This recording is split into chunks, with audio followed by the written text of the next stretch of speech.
Hello everyone and welcome to eSaral YouTube channel. तो आज हम डिस्कस करेंगे आपका जो अपडेट आया है डिलीटेड सिलेबस जो अभी रिसेंटली जेईई मेन ने अनाउंस किया है। तो उसके ऊपर आज अपन चर्चा करते हैं केमिस्ट्री में क्या चीजें डिलीटेड हुई हैं और क्या हमको तैयारी करनी चाहिए इन फ्यूचर, ताकि मेरा जो नेक्स्ट अटेम्प्ट होने वाला जो जनवरी अटेम्प्ट है वो बहुत ही बढ़िया हो और मैं 99 परसेंटाइल के ऊपर ले पाऊँ। ठीक है, तो सबसे पहले फिजिकल केमिस्ट्री की बात करेंगे इंडिविजुअल सेक्शन के साथ।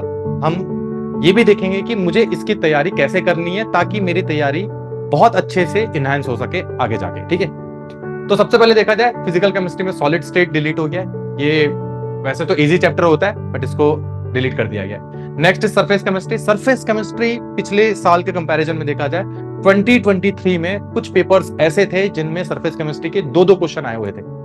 ये बहुत रेयर होता है कि आप एक ऐसा चैप्टर जो काफी नेग्लेक्टेड चैप्टर माना जाता है उसमें से अगर दो क्वेश्चन आ जाए तो ये बहुत बड़ी बात होती है। तो सरफेस केमिस्ट्री 2023 में ये एक हाईलाइटेड चैप्टर रहा है जो कि अब डिलीटेड हो गया है, तो ऑब्वियसली बात है ये अब नहीं आएगा। Next is gaseous state. अब ये मुझे समझ में नहीं आ रहा और ये बहुत बड़ा क्वेश्चन मार्क भी है। मैं ये अपने कलीग से भी डिस्कस कर रहा था, बाकी जो फैकल्टी मेंबर्स हैं, कि ये गैसियस स्टेट डिलीट करने का लॉजिक मुझे अभी तक समझ में नहीं आया, क्योंकि बिना गैसियस स्टेट के ना मैं इक्विलिब्रियम बना सकता हूँ ना मैं थर्मोडायनेमिक्स बना सकता हूँ, फिर भी इसको डिलीट कर दिया गया। बट मैं ये आपको सजेस्ट करूंगा कि आप इसको डिलीटेड मत माने, बिकॉज कहीं ना कहीं आपको जाके एडवांस में तो करना ही है। तो from a long term perspective ये सारे चैप्टर आपको वैसे भी करने हैं जब तक एडवांस सिलेबस देता नहीं आपको डिलीटेड वाला, अदरवाइज तब तक तो ये सारे एडवांस के सिलेबस में माना जा रहा है। ठीक है, तो गैस स्टेट क्या मुझे छोड़ देना चाहिए? बिल्कुल भी नहीं छोड़ना चाहिए। आपको at least idol gas equation and Dalton's law इससे तो करना ही करना है। बाकी जो रियल गैस वाला पार्ट है वो आप ऑप्शनल रख सकते हैं, अगर आपके पास समय है तो आप उसको करके जाइए। फर्स्ट प्रायोरिटी में रखिए कि जो आपके सिलेबस में पहले आप वो कंप्लीट कर लीजिए, सेकेंड प्रायोरिटी में जो डिलीटेड वाले पार्ट है वो आप कर लीजिएगा। तो गैसेस स्टेट भी डिलीटेड हो गया, एटॉमिक स्ट्रक्चर बाकी सब है, सिर्फ थॉमसन एंड रदरफोर्ड मॉडल को डिलीट कर दिया गया। अब ये भी बहुत सरल है, ये 9th से बच्चा पढ़ता है, 9th के एनसीईआरटी में दे रखा है, बट फिर भी ठीक है, इसको डिलीट कर दिया गया। तो अब इससे क्वेश्चन वैसे भी कम ही आते थे, बट अब ठीक है डिलीट कर दिया गया तो पक्का हो गया कि अब तो आएगा ही नहीं। फर्स्ट यूनिट जो है बेसिक कॉन्सेप्ट्स ऑफ केमिस्ट्री, उससे हमको ऐसा यूनिट नहीं देखने को मिलेगा, डायमेंशनल एनालिसिस नहीं देखने को मिलेगा, precision and accuracy and significant figures, ये सब जो टॉपिक्स थे जो शायद पहला जब 10वीं से 11वीं बच्चा आता है तो सबसे पहले यही पढ़ाया जाता है उसको कि डायमेंशनल एनालिसिस क्या होता है एंड प्रिसीजन क्या होता है, एक्यूरेसी क्या होती है, एरर क्या होता है, वो भी सारा यहां से डिलीट कर दिया गया है। तो ये कुछ कहानी है फिजिकल केमिस्ट्री की। ऑर्गेनिक केमिस्ट्री की बात करूं तो ऑर्गेनिक केमिस्ट्री में पॉलीमर्स डिलीट कर दिया गया है, जो भी एक पसंदीदा चैप्टर था बच्चों का, बिकॉज ये काफी इजी होता है, कुछ बच्चे बढ़िया पढ़ के चले जाते हैं। जिसने एटलीस्ट बोर्ड लेवल की भी तैयारी की है वो भी जेईई मेन जेईई एडवांस का भी क्वेश्चन कर सकता है अगर सिर्फ एनसीईआरटी ढंग से कर ले तो।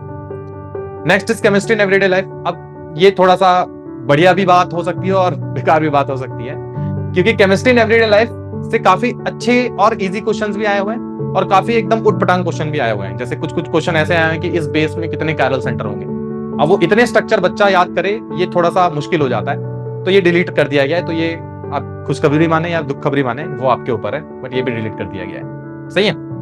नेक्स्ट आते हैं अपन केमिस्ट्री का बेताज बादशाह इनऑर्गेनिक केमिस्ट्री। बेताज बादशाह इसलिए कह रहा हूं क्योंकि अगर मैं लास्ट प्रीवियस ईयर के एनालिसिस करूं तो 2023 में अगर मैं बाइफर्केशन देखता हूं तो आईओसी का जो नेट वेटेज है, आईओसी का जो नेट एवरेज वेटेज आता है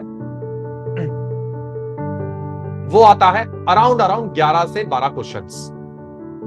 यानी कि मुझे जो 25 क्वेश्चन करने थे उसमें से आईओसी का वेटेज कितना है? 11 से 12 क्वेश्चन।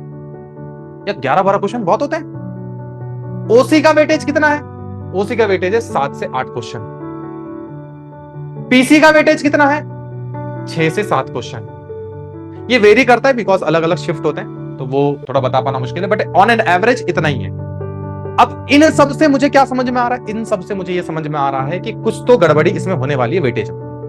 अब ऐसा नहीं चलेगा क्योंकि आपका बोर्ड भी अब जैब हो गया, जेईई एपेक्स बोर्ड। अब अगर आप 2019 का पेपर देखें और 2020 का जेईई मेन का पेपर देखें, अगर मैं किसी बच्चे को 2019 का जेईई मेन का पेपर दे दूं 2020 वाले को, तो उसको नियर अबाउट वो मेंस प्लस ही लगेगा या एडवांस के आसपास लगेगा, क्योंकि 2019 में जो पेपर्स आए थे दोज आर गुड पेपर्स। आपको देखना चाहिए, डेफिनेटली चेक करना चाहिए, क्योंकि जब से एनटीए बनाया है तब से थोड़ा सा लाइटर साइड में, थोड़ा इजियर साइड में पेपर्स आए हैं एज कंपेयर टू 2019 के पेपर में क्वेश्चंस काफी अच्छे आए थे और बढ़िया क्वेश्चंस आते थे उस टाइम। तो अभी भी ये एक्सपेक्ट कर सकते हैं कि अभी जो क्वेश्चंस आएंगे वो अच्छे ही आएंगे। इनऑर्गेनिक केमिस्ट्री में मेटलर्जी डिलीट हो गया, ये भी अच्छा चैप्टर है, बट जेई एडवांस के लिए बहुत ही one of the most important chapter है इनऑर्गेनिक केमिस्ट्री का। एनवायरमेंटल केमिस्ट्री पूरा हटा दिया गया, पी ब्लॉक में सारा डिलीट कर दिया गया, सिर्फ और सिर्फ रखा गया है मेरे general introduction physical and chemical properties of elements, compounds के बारे में नहीं बताया उसने।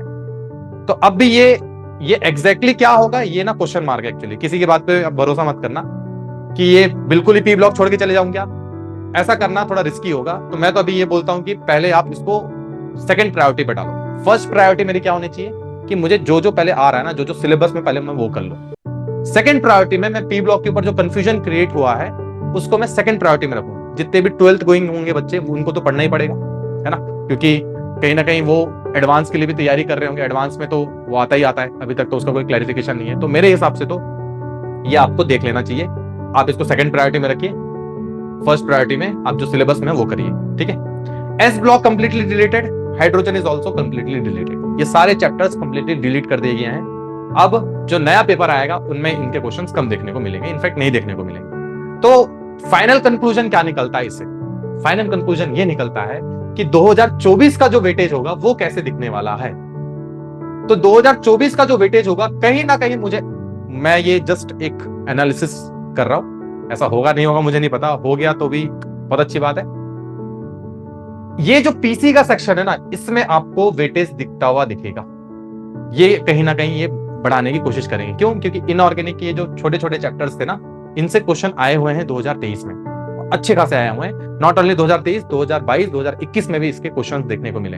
हाइड्रोजन से भी 2-2, 3-3 क्वेश्चन आए हुए हैं एक एक पेपर में। तो ये सारे जो हैं ये कहीं ना कहीं मोबिलाइज होगा इन चैप्टर्स के बीच। कहां? जैसे कुछ पेपर्स ऐसे हैं जिसमें थर्मोडायनेमिक्स का क्वेश्चन नहीं आया, कुछ पेपर ऐसे हैं जिसमें इक्विलिब्रियम का क्वेश्चन नहीं आया। अब ऐसा नहीं होगा, अब सब पेपर में इनके वेटेज थोड़े से बढ़ जाएंगे। तो मेरे हिसाब से आपको अब तैयारी इसको 33.33%, 33.33% एंड 33.33% मान के चलना चाहिए। बिल्कुल इक्वल वेटेज मान के चलना चाहिए। मैं किसी भी सेक्शन को नेग्लेक्ट नहीं कर सकता, किसी भी सेक्शन को नेग्लेक्ट नहीं कर सकता। आई होप मैंने आपको थोड़ी सी इन डेप्थ एनालिसिस देने की कोशिश की है। I hope you liked it. Thank you so much and मचाते रहो।